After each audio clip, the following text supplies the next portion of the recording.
A las infecciones vaginales más frecuentes, Frondos le hace frente. Clindamicina con ketoconazol, la combinación ideal para el tratamiento de candidiasis vaginal y vaginosis bacteriana. Urodutan, flavoxato de 200 miligramos, indicado para los síntomas de las infecciones urinarias tales como disuria, cistitis, uretritis, incontinencia. Darlide está compuesto por vitamina D3, 1000 unidades internacionales, indicado para todas las etapas de la mujer. Laboratorios FC, comprometidos con tu bienestar.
Laboratorios Pharma cumple 80 años en el mercado venezolano ofreciendo productos con los más altos estándares de calidad.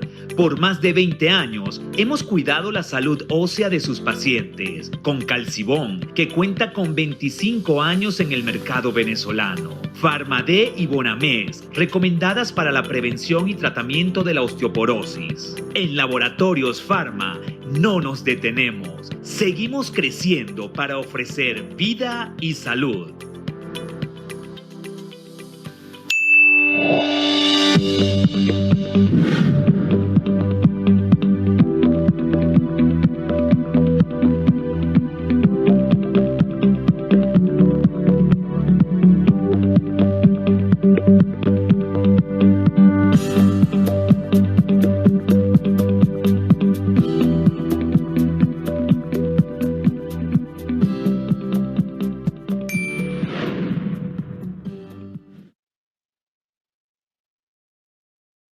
A las infecciones vaginales más frecuentes, Frondos le hace frente. Clindamicina con ketoconazol, la combinación ideal para el tratamiento de candidiasis vaginal y vaginosis bacteriana. Urodutan, flavoxato de 200 miligramos, indicado para los síntomas de las infecciones urinarias tales como disuria, cistitis, uretritis, incontinencia.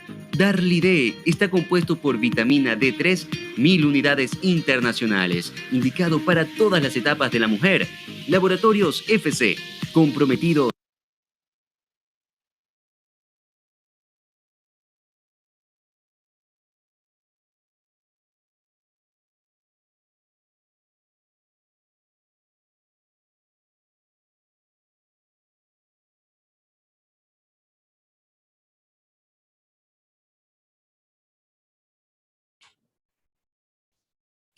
Muy buenas tardes. Quien les habla, la doctora Rita Pixi, vicepresidente actual de la Sociedad Venezolana de Menopausia y Osteoporosis. En nombre de la Junta Directiva de la Sociedad y en el mío propio, quiero darles la más cordial bienvenida, acompañarlo hoy en nuestra segunda jornada de este 12º Congreso Nacional de Menopausia y Osteoporosis de SOVEMO. Les agradezco a todos los que nos acompañaron ayer, los que nos están acompañando en el día de hoy e invitarlos para que pues también nos acompañen en el día de mañana.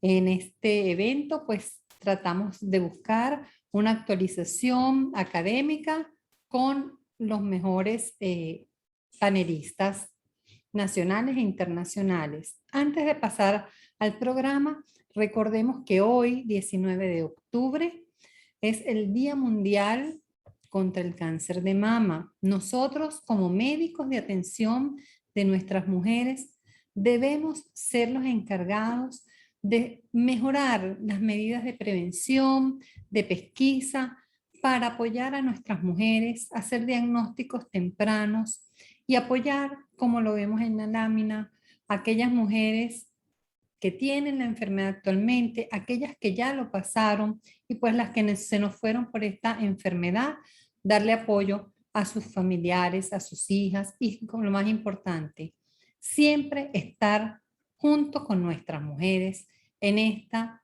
enfermedad tan importante que ocupa el primer lugar como causa de muerte por cáncer en Venezuela. Para eso estamos y estaremos siempre comprometidos.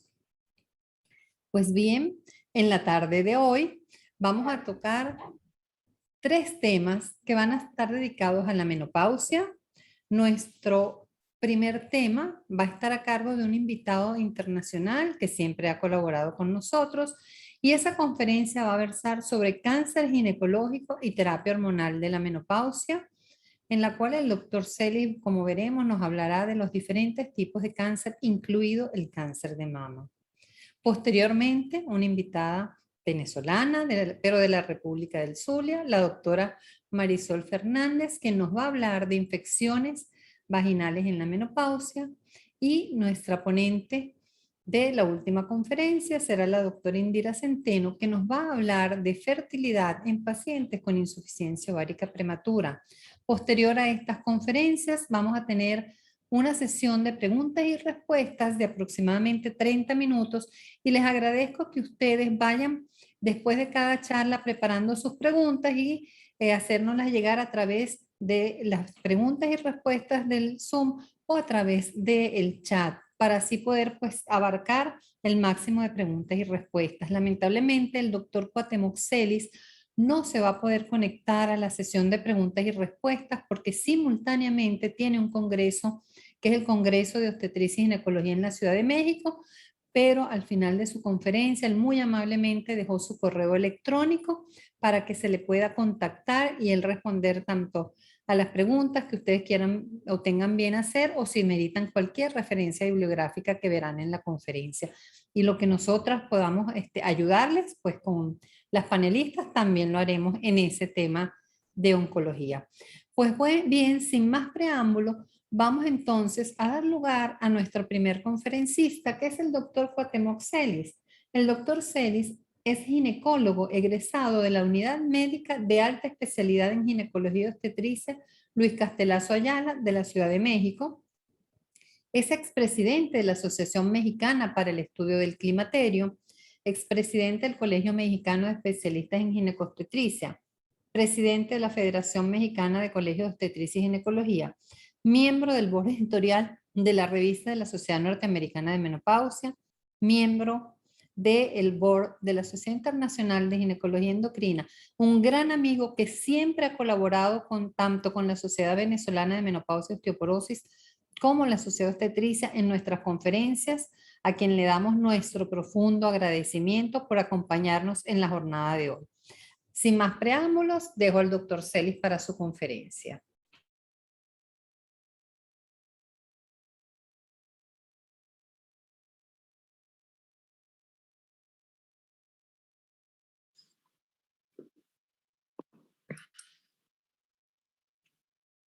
Muy buenas tardes. Agradezco mucho la invitación de la Sociedad de Climaterio y Osteoporosis de Venezuela, particularmente a su mesa directiva, al doctor José Moreno y a la doctora Rita Pizzi, por considerarme en este congreso 12º, que seguramente será muy exitoso. Mi nombre es Cuauhtémoc Celis González, de México, y actualmente funjo como presidente de la Federación Mexicana de Colegios de Obstetricia y Ginecología, y es un honor para mí poderme dirigir a ustedes. Hablaré sobre la terapia hormonal en la menopausia y los cánceres ginecológicos. El objetivo de la presentación es destacar los factores que pueden incidir en el riesgo y desarrollo del cáncer ginecológico y presentar los datos de medicina basada en evidencia más relevantes en relación con uso de la terapia hormonal. Para tal efecto, desarrollaré esta agenda hablando de manera general y sobre todo sobre los principales cánceres ginecológicos y finalmente haré una conclusión. En primer lugar, hablaría sobre la terapia hormonal y la relación con cáncer de cervix. Existen diferentes publicaciones. Esta es una publicación clásica de hace ya algunos años, en lo cual se publicó la incidencia del cáncer cervical y las anormalidades respecto a la edad en el estudio de la Iniciativa de Salud de las Mujeres, el estudio WHI. Y parte de la conclusión fue que el uso de la terapia estrógeno-progestina se asocia con un aumento de las anormalidades en la citología, aunque esto no tiene impacto en las lesiones intraepiteliales de alto grado, ni en el cáncer de cervix. Algunos otros trabajos han podido concluir que ningún estudio ha demostrado asociación, especialmente con adenocarcinoma de células escamosas de cervix.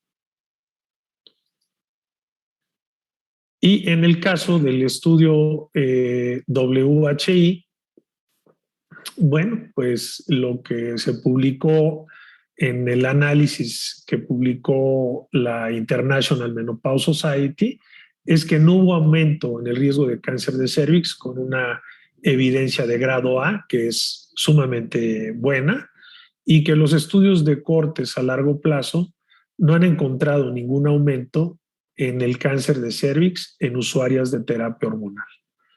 De tal manera que en este segundo enunciado tuvo una gradación de recomendación B, lo cual también es muy interesante. De ahí pasaría a hablar de endometrio. Sabemos perfectamente que las dosis de la terapia hormonal en relación al uso tanto de estrógeno como de progestina pueden variar. En este trabajo en lo particular podemos observar en las barras en color verde, amarillo y rojo el número de años en los que se da la terapia. La barra en color verde corresponde a 1 año, la barra amarilla a 2 años y la barra roja a 3 años. En el primer caso observamos dosis de estrógenos equinos conjugados de 0.625 y evidentemente a mayor tiempo de uso la posibilidad de tener una hiperplasia de endometrio es mayor. En el segundo graficado, donde solamente observamos 2 barras, son dosis menores de 0.45 y de 0.3. Vale la pena destacar que en México no contamos con estas 2 dosis, solo contamos con la dosis estándar de 0.625 miligramos. Se puede observar perfectamente cómo cuando se agrega acetato de medroxiprogesterona a la dosis baja, a 1 año la posibilidad de una hiperplasia es mínima y finalmente con cualquier dosis, como podemos observar en este otro graficado, evidentemente donde la línea casi se insinúa pero es mínimo. En los diferentes estudios respecto a cáncer endometrial asociado con terapia hormonal, en primer lugar quisiera destacar el estudio del 1.000.000 de mujeres. Recordemos que hay estudio de 1.000.000 de mujeres para cáncer de endometrio, para cáncer de ovario y para cáncer de mama.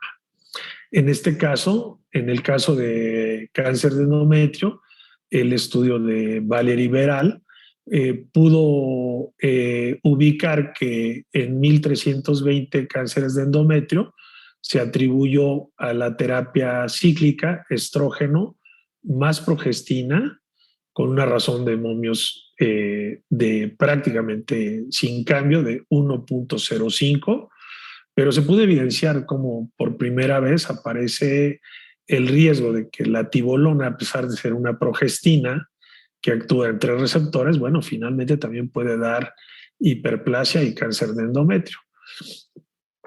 Y por otro lado, el uso de estrógenos solos. Aquí evidentemente llama la atención cómo puede ser mayor con el uso de un progestágeno como tibolona, a pesar de que con estrógenos solos pues sabemos desde hace mucho que se puede producir una hiperplasia de endometrio. Desde luego, estos datos se pueden haber afectados por el índice de masa corporal con todas las asociaciones, lo cual en esta relación pues no es tan claro. Si nosotros analizamos cuál es el punto de corte desde el punto de vista espesor endometrial, pues este es el estudio del Comité de Opinión del Colegio Americano de Obstetras y Ginecólogos en relación al rol que juega el ultrasonido transvaginal para la evaluación del espesor endometrial, particularmente en mujeres en la posmenopausia que presentan sangrado. Y podemos observar los diferentes autores del lado izquierdo, y aquí he colocado como en aquellas pacientes que tienen un espesor endometrial de menos de 4 milímetros, realmente la posibilidad de encontrar un cáncer de endometrio es extremadamente raro, yo diría nulo. Vean, en el primer trabajo de Carlston no encontró ningún dato de cáncer de endometrio con espesores endometriales de menos de 4 milímetros.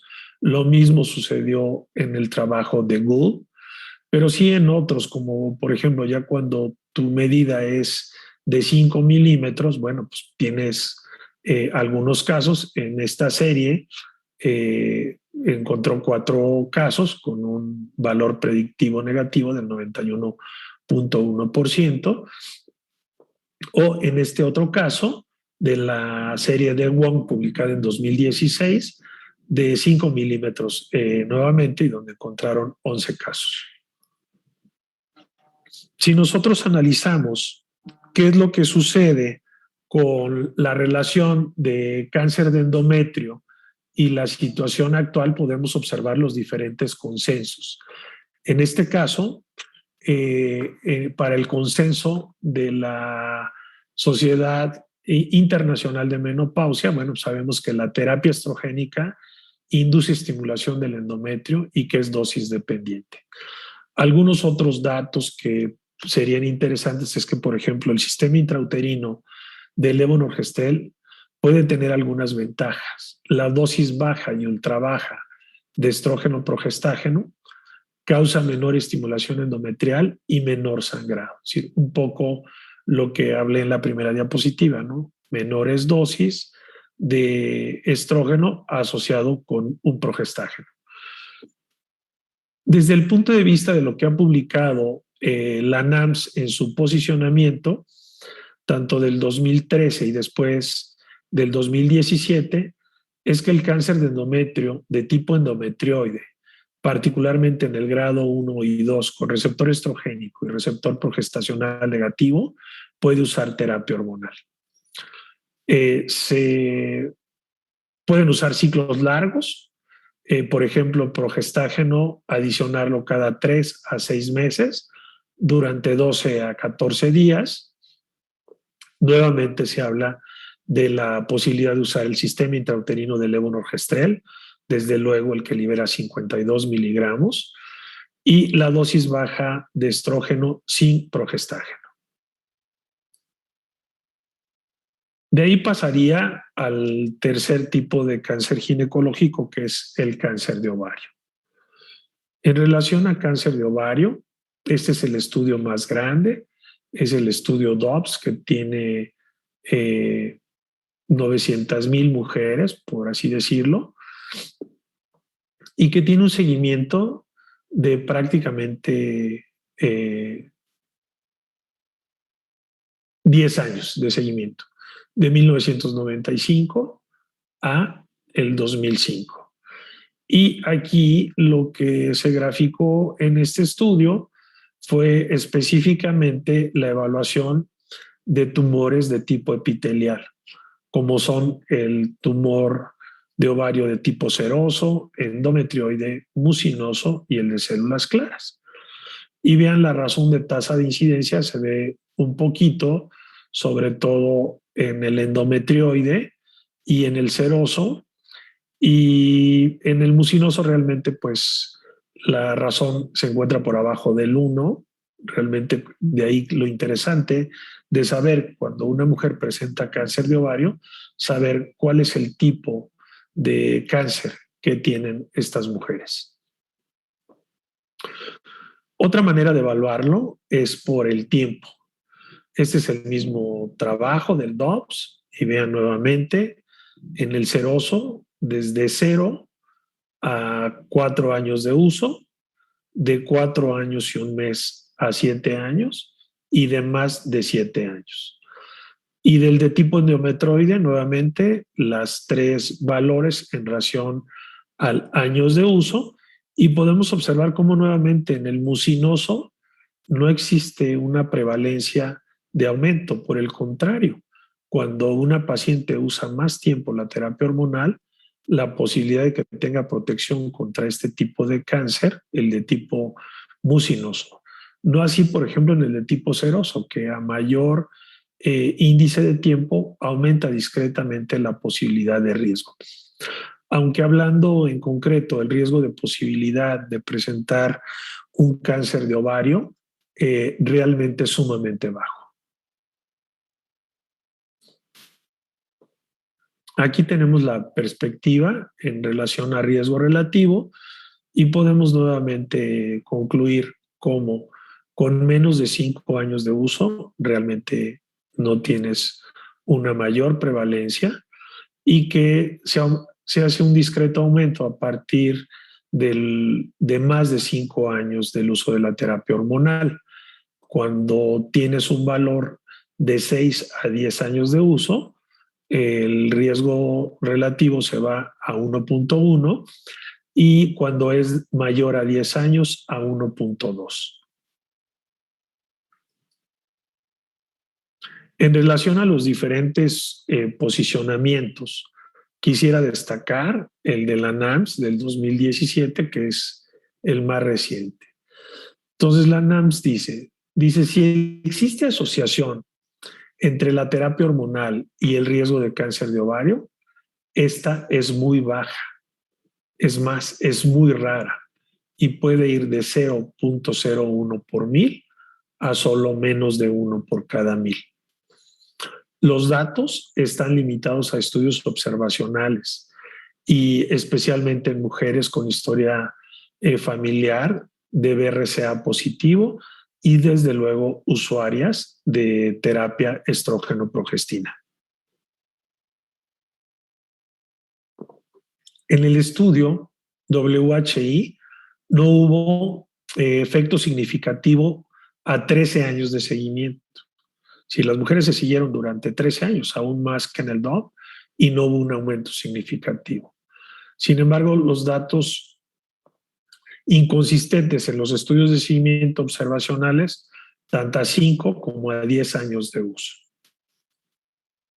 Finalmente pasaría a hablar del cáncer de mama, que es quizá lo que más le preocupa a la mujer cuando tú le vas a dar un tratamiento hormonal.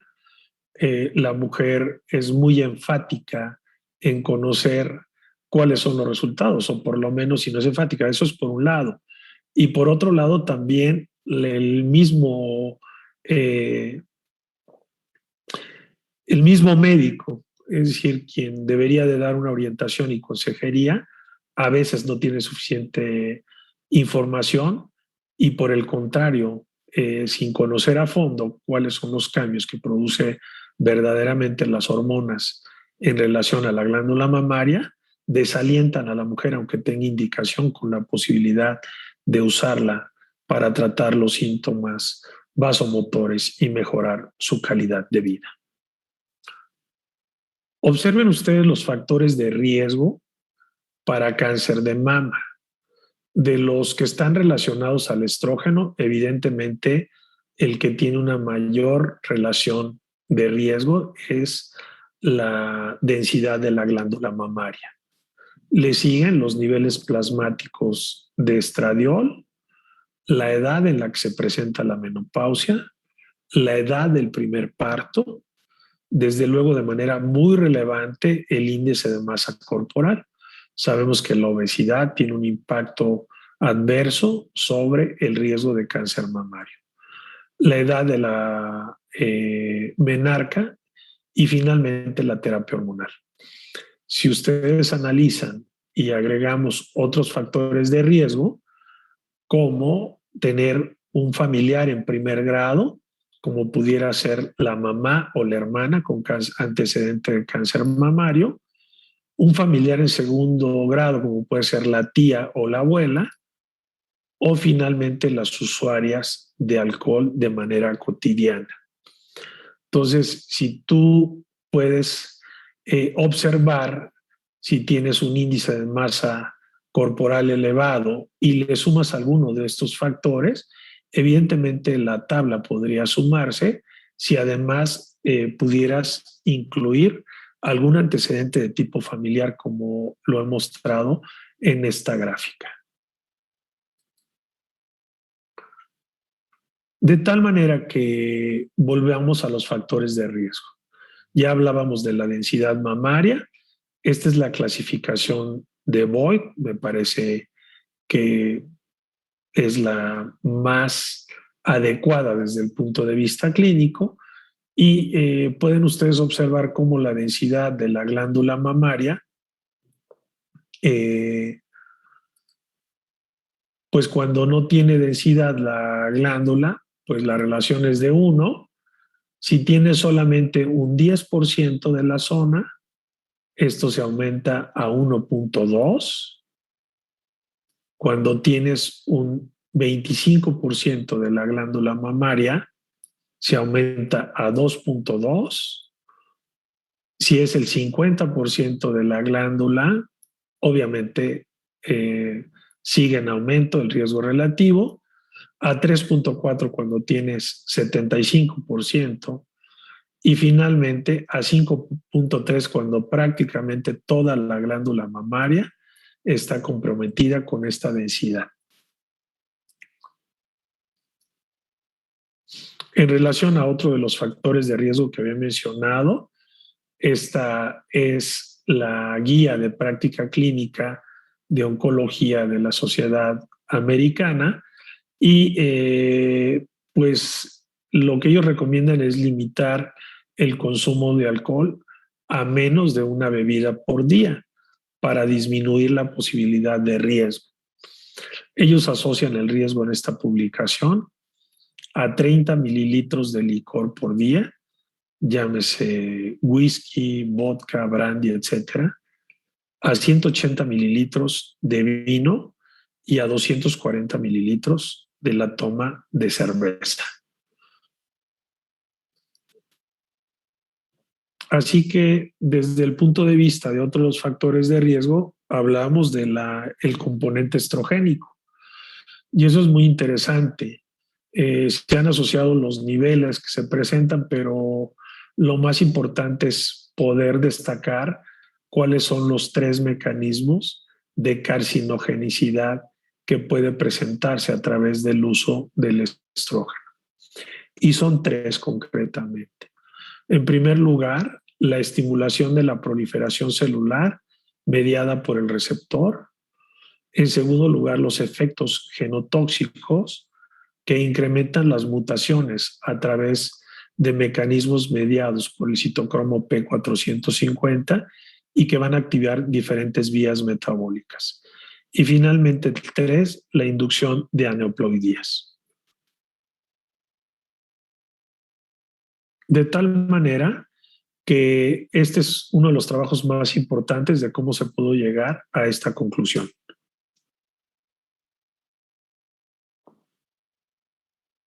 Se hizo un seguimiento durante 20 años y se siguieron a 7,000 mujeres. Lo que se pudo concluir en este seguimiento fue específicamente cómo el cambio del 17-beta estradiol a través de la 17-beta óxido reductasa a estrona influye en la hidroxilación de los carbonos 16 el carbono 2 y el carbono 4, particularmente en los anillos A y D, y de estos específicamente en el carbono 16, en el anillo alfa, lo cual pudo demostrar que se da transformación maligna de las células epiteliales MCF10. Entonces, a través del seguimiento de estas mujeres durante 2 décadas, se pudo hacer esta conclusión, que finalmente era parte de lo que yo comentaba aquí de los efectos genotóxicos. Desde el punto de vista de la proliferación, bueno, evidentemente es interesante, pero también habría que hablar de los cambios que produce el progestágeno como tal.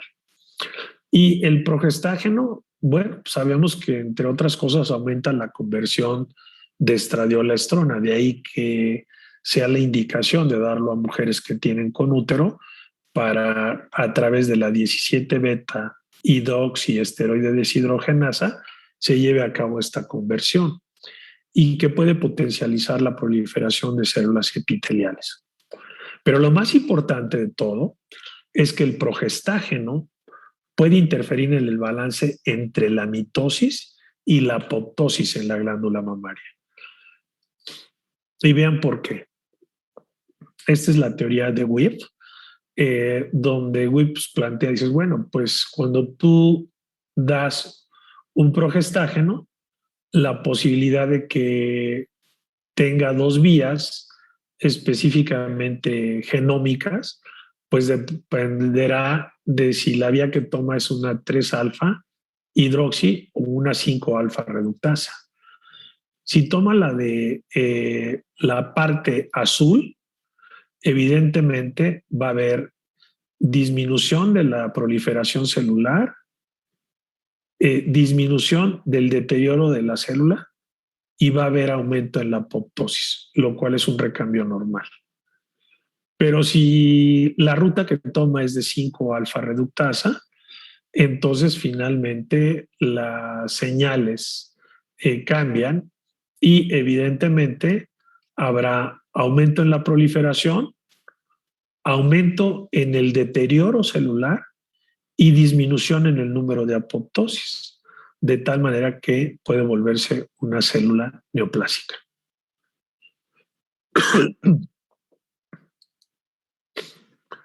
¿Cuáles son los escenarios desde el punto de vista de la terapia hormonal? Bueno, desde el WHI sabemos que el riesgo ya revisado por este autor fue de 1.24. Y pongo revisado porque el primer dato que está publicado en el 2002 es de 1.26. Aquí tienen el estudio del 1.000.000 de mujeres para cáncer de mama y es donde aparece por primera vez el riesgo del uso de tibolona, dado que en algunas ocasiones pues algunos colegas hablaban de que la tibolona protegía a la glándula mamaria del riesgo de cáncer, lo cual no es cierto. Vean ustedes cómo existe cierta relación, inclusive es más alta que con la posibilidad de que tú des estrógenos solos. Pero lo que sí es evidente es que se aumenta más cuando tú agregas una progestina. Vean con acetato de noretisterona, con acetato de medroxiprogesterona o con levonorgestrel o norgestimato de 1.9 y con otros tipos de progestinas. También lo que es evidente es que cuando tú usas progesterona micronizada, esto cambia. Cuando nosotros podemos hacer un análisis de mujeres que no han sido tratadas, pues podemos observar este cambio a nivel celular en la molécula Ki67 y vean cómo los núcleos son pequeños de la célula, mientras que cuando agregas estrógenos equinos y acetato de medroxiprogesterona, vean los cambios en una célula y en otra desde el punto de vista de los núcleos. Ustedes pueden observar esta zona es la misma que acá. Y aquí vean cómo está la célula multinucleada a diferencia de este corte. Este mismo efecto pues me lleva de la mano a poder hablar de la proliferación epitelial en glándulas mamarias sanas. Y vean cómo en glándulas mamarias sanas la proliferación del epitelio en el área de tejido ocupado por epitelio pues es mayor específicamente con estrógeno más progestina. Cuando tú analizas otro tipo de estudios, como el estudio francés, el E3N o el estudio EPIC también, vean cómo con estrógeno más progesterona el riesgo relativo no cambia, sigue siendo de 1, con dihidrogesterona aumenta discretamente a 1.1. En el estudio finlandés no está documentada la progesterona micronizada, pero vean tanto con medroxi como con acetato de noretisterona se aumenta, y con estradiol dihidrogesterona pues el resultado es muy parecido al que se obtuvo en el estudio francés. Desde luego, vale la pena destacar que la terapia hormonal por sí sola no induce un cáncer de mama. Tiene que haber un indicio, y es de lo que se llaman lesiones de novo. Las lesiones de novo que ya existen y que sí se ven incrementadas por terapia hormonal, eso sí, pero no porque la terapia hormonal destaque de manera primaria a un cáncer.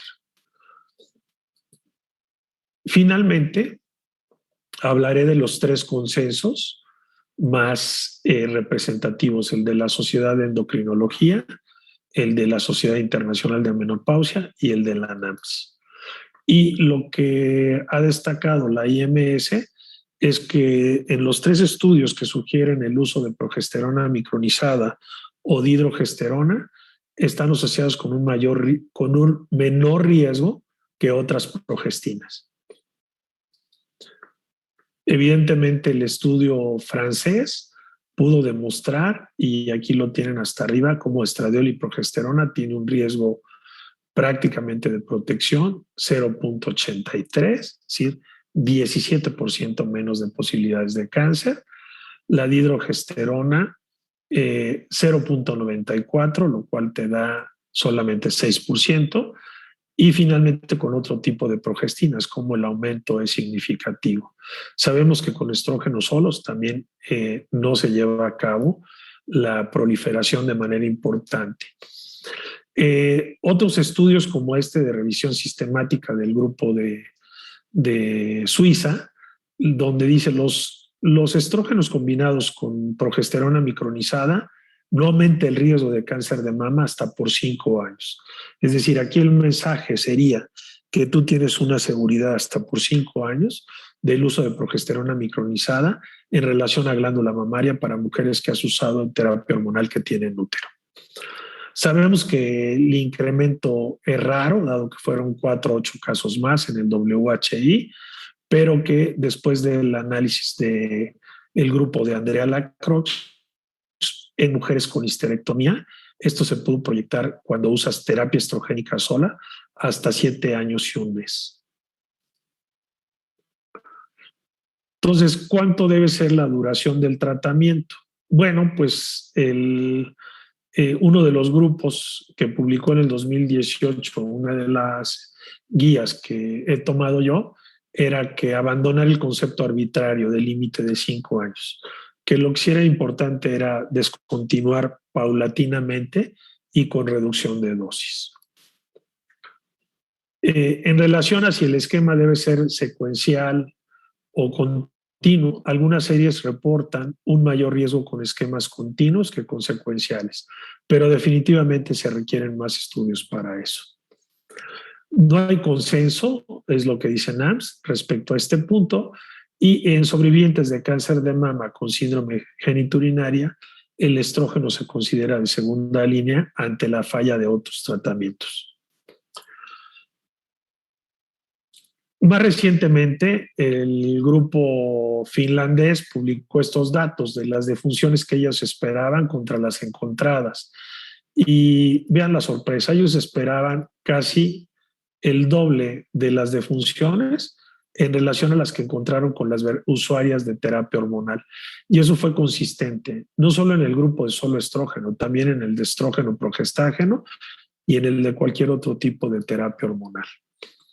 Ya para terminar, presentaré este trabajo recientemente publicado hace 2 años por el grupo de Klebowski y donde evidentemente tienes el uso de estrógenos equinosolos en la zona en gris y cómo tiene menos prevalencia de cáncer que contra el grupo placebo que observamos también aquí en gris.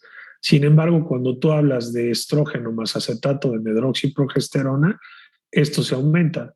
Vean cómo el grupo placebo de estrógeno más progesterona, acetato de medroxiprogesterona, fue menor y sí fue mayor en el grupo combinado con acetato de medroxiprogesterona. De la misma manera, este es el mismo estudio, pero con un punto de corte a 5, 4, a 10, a 16 años y a 22, lo cual como conclusión da específicamente que en la zona en gris habla a favor del estrógeno solo, dado que hubo menos muertes por cáncer y menos cáncer invasivo y menos muertes por cualquier causa de cáncer de mama. ¿Qué podemos decir como conclusiones?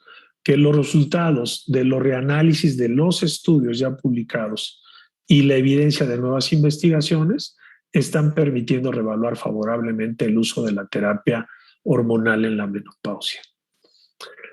Dejo mi mail por cualquier duda o comentario y nuevamente mi agradecimiento más sentido a la Sociedad Venezolana de Menopausia y Osteoporosis por la gentil invitación que me hacen, al doctor José Moreno y a la doctora Rita Pizzi. Que tengan muy buena tarde.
Bueno, quiero agradecer profundamente al doctor Cuauhtémoc Celis por su excelente conferencia.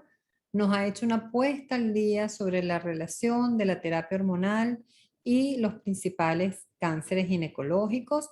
Por favor, recuerden ir realizando sus preguntas a través de la sección de preguntas y respuestas o del chat del Zoom. Por favor, sabemos que el doctor Celis no se puede conectar directamente a la hora de preguntas, pero algunas se las podemos hacer llegar a él, y también las dos panelistas que me van a acompañar, la doctora Centeno y la doctora Fernández, junto a mi persona, podemos podemos ayudarlos y apoyarlos en sus respuestas. Vamos a continuar entonces con la siguiente conferencia que le corresponde a nuestra invitada nacional, pero de la República Independiente del Zulia, que es la doctora Marisol Fernández. La doctora Marisol Fernández es médico especialista en ginecología y obstetricia de la Universidad del Zulia. Es doctora en ciencias médicas de la Universidad del Zulia. Realizó la especialidad en endocrinología ginecológica en el Hospital Universitario de Caracas de la Universidad Central de Venezuela. Es profesor eméritus de la Cátedra de Obstetricia y Ginecología de la Universidad de Zulia. Es miembro de muchas sociedades, dentro pues de las más relevantes a nivel nacional, la Sociedad de Obstetricia y Ginecología de Venezuela y de la Sociedad Venezolana de Menopausia y Osteoporosis, de la cual va a ser miembro en la nueva junta directiva. La doctora Fernández, más preámbulos, dejo a la doctora Marisol Fernández.